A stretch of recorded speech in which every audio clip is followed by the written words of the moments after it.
સૌ સત્સંગી સાંભળો, શિક્ષાપત્રીના લેખ. સહજાનંદ સ્વામી લખે, રાખવા ધર્મની ટેક. ગૃહસ્થી સત્સંગી બ્રહ્મચારી, સાધુ હોય કે સંત, સર્વેને નિયમ બતાવ્યા, ગરીબ હોય કે શ્રીમંત.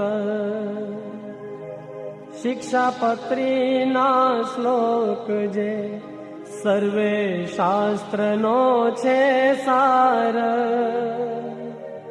સાંભળશે સંભળાવશે નો બેડો થાશે પાર.